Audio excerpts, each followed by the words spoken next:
تو نبی کے قول پر اور نبی کے عمل پر وحی الہی کی مہر لگی ہوئی ہے۔ میں کسی ایک نبی کی بات نہیں کر رہا ہوں، میں 1,24,000 نبیوں کی بات کر رہا ہوں کہ ان کے قول پر اور ان کے عمل پر وحی الہی کی مہر لگی ہوئی ہے۔ نہ قول میں غلطی کا امکان، نہ عمل میں غلطی کا امکان۔ لیکن بھائی توجہ رہے، کچھ متشابہ آیتیں قرآن میں ایسی آ گئی کہ ہمارے مسلمان علماء نے لکھ دیا کہ فلاں نبی سے خطا ہو گئی تھی، لکھ دیا۔ تو اب ایک آیت تو تمہیں بھی ہدیہ کرتا جاؤں۔ بھائی آدم سے کہا یا آدم اسکن انت وزوجک الجنہ، آدم جاؤ اسکن، سکونت اختیار کرو۔ بھائی یہ لفظ دیکھنا خدا کی قسم، یا آدم اسکن انت وزوجک فی الجنہ، اے آدم تم جاؤ سکونت اختیار کرو جنت میں، اے آدم اپنی بیوی کو لے جاؤ اور تم دونوں جنت میں سکونت اختیار کرو۔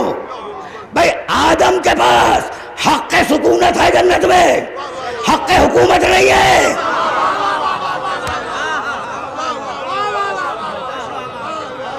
بات پہنچ رہی ہے میرے سننے والوں تک؟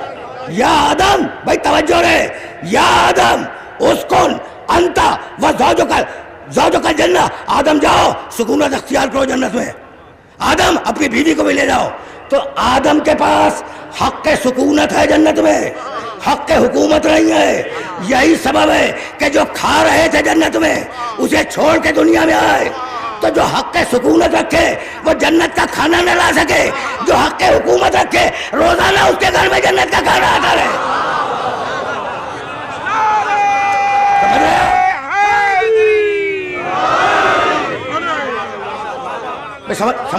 سمجھ رہے ہو نا بات کو؟ سمجھ رہے ہو؟ اچھا آدم رہو جنت میں، رہو اپنی بیوی کے ساتھ رہو، اور پھر قرآن نے آواز دی لا تقربا هذه الشجرہ فتکونا من الظالمین۔ دیکھو آدم تم اور تمہاری بیوی اس درخت کے قریب نہ جائیں۔ کوئی درخت تھا معین، لا تقربا هذه الشجرہ، دیکھو اس درخت کے پاس نہ جانا، اور اگر اس درخت کے پاس چلے گئے فتکونا من الظالمین تو تم دونوں ظالم بن جاؤ گے۔ اب یہ پڑھا لکھا مجمع ہے بھائی، اسی لفظ سے تو مسلمان علماء کو دھوکہ ہوا، وہ کہنے لگے کہ آدم سے خطا ہو گئی۔ اب میں پڑھے لکھے مجمع سے پوچھنا چاہ رہا ہوں کہ آدم کو بنایا کہاں کے لیے تھا؟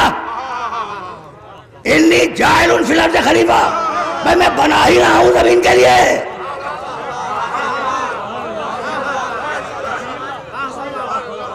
میں بنا ہی رہا ہوں زمین کے لیے آدم کو۔ تو الٹیمیٹلی انجام کار کے طور پر آدم کو جانا تو زمین پہ، لیکن جنت کا آرام چھوڑ کے جانا ہوگا۔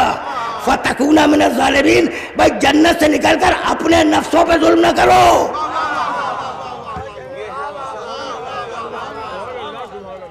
وہ لفظ ظلم، دیکھو لفظوں کی اہمیت بولنے والے کے حساب سے معین ہوتی ہے۔ تو لفظ ظلم جو تمہارے معاشرے میں ہے وہ کچھ اور ہے، ناحق لوٹ لینا، ناحق ڈاکہ مار دینا، ناحق قتل کر دینا، ناحق کسی کی غیبت کرنا، کسی کے سامنے جھوٹ بولنا، یہ سارے ظلم ہے، ٹھیک ہے نا؟ لیکن اپنے نفس پہ ظلم یہ گناہ نہیں ہے۔ بھائی توجہ رہے، اپنے نفس پہ ظلم یہ گناہ نہیں ہے۔ بھائی بہت توجہ، اس لیے کہ بڑے باریک مرحلے میں تمہیں لے کے آ گیا۔ لا تقربا هذه الشجرہ فتکونا من الظالمین۔ دیکھو آدم، دیکھو ہوا، اس درخت کے پاس نہ جانا ورنہ تم ظالم ہو جاؤ گے، یعنی اپنے نفس پہ ظلم کرو گے، اپنے نفس پہ ظلم۔ بھائی توجہ رہے، اپنے نفس پہ ظلم کرو گے۔ بھائی یہی سبب ہے، اب دلیل دے رہا ہوں میں اور قرآنی سے، کہ جب آدم زمین پہ اتارے گئے کہنے لگے ربنا ظلمنا انفسنا، مالک ہم سے ہمارے نفسوں پہ ظلم ہو گیا۔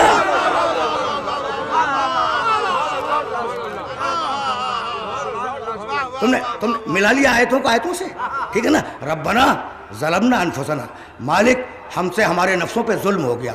وَإِن لَمْ تَغْفِرْ لَنَا وَتَرْحَمْنَا لَنَكُونَنَّ مِنَ الْخَاسِرِينَ، اگر تو ہماری توبہ کو قبول نہ کرے، اگر تو ہم پر رحمت نازل نہ کرے تو ہم تو خسارہ اٹھانے والوں میں ہو جائیں گے۔ مالک ہم سے ظلم ہو گیا، مالک ہم سے ظلم ہو گیا۔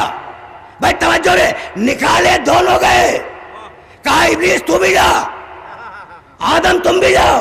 ایک رجیم بنا کے نکالا گیا، ایک خلیفہ بنا کے نکالا گیا۔ پہنچ رہی ہیں باتیں. ایک رجیم بنا کے نکالا گیا, ایک خلیفہ بنا کے نکالا گیا, نکالے دونوں گئے, اور دونوں نے زمین پہ آنے کے بعد دو جملے کہے. بھائی سننا, یہ تو آدم کا جملہ ہے, مالک ہم سے اپنے نفسوں پہ ظلم ہو گیا. اور ابلیس کیا کہنے لگا, رب فبما اغویتنی, مالک تو نے مجھے بہکا دیا, تو نے مجھے گمراہ کر دیا. تو جو اپنے عمل کی نسبت اللہ کی طرف دے وہ ابلیس کا پیرو ہے.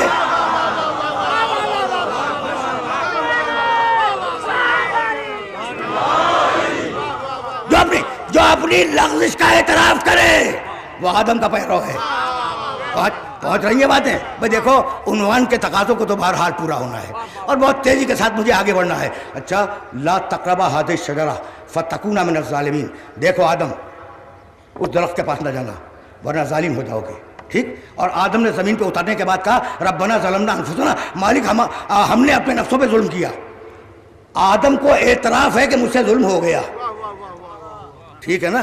اب تک بات ہو رہی تھی نبوت پر, اور اب ذرا سا میں آگے جاؤں گا, لیکن نبوت کے سلسلے میں ایک آیت سن لو.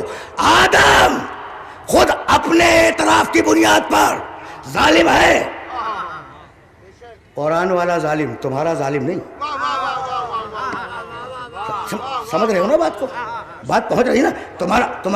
تمہارا ظالم نہیں, قرآن والا ظالم. قرآن والے ظالم کا مطلب جانتے ہو؟ ظلم وضع الشیء فی غیر محلہ, چیز کو اپنی پراپر جگہ سے اٹھا کر دوسری جگہ رکھ دینا, یہ ظلم ہے.